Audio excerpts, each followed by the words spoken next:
war. Crisis, conflicts. The words that have such a huge impact on people's lives. Like what we saw in 2011.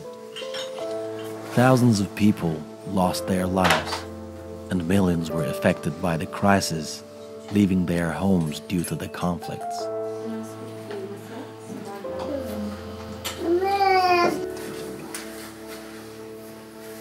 Our country hosts more than 3 million asylum seekers, and with the increase in the amount of Syrians living in urban areas, it became the moral imperative to provide social cohesion of displaced people living in difficult conditions in society.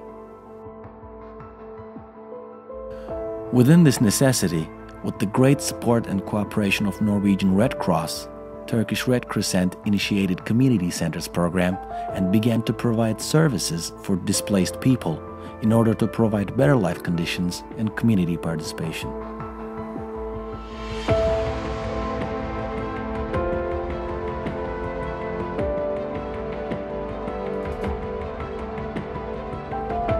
How do the community centers touch people to have better lives?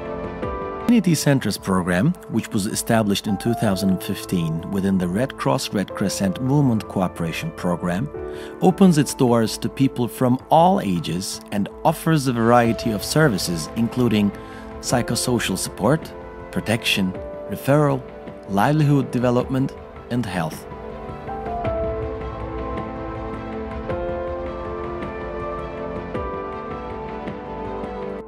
The wide range of services include vocational trainings, language courses, seminars and volunteer activities, as well as special needs fund that aim to identify and respond to individuals' emergency social needs.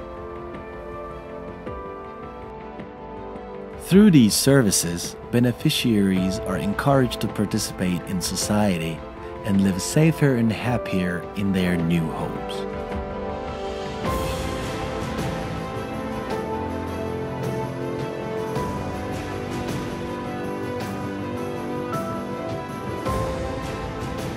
Within the great support of Norwegian Red Cross, Turkish Red Crescent Community Centers will continue to put collective and collaborative efforts to provide social cohesion.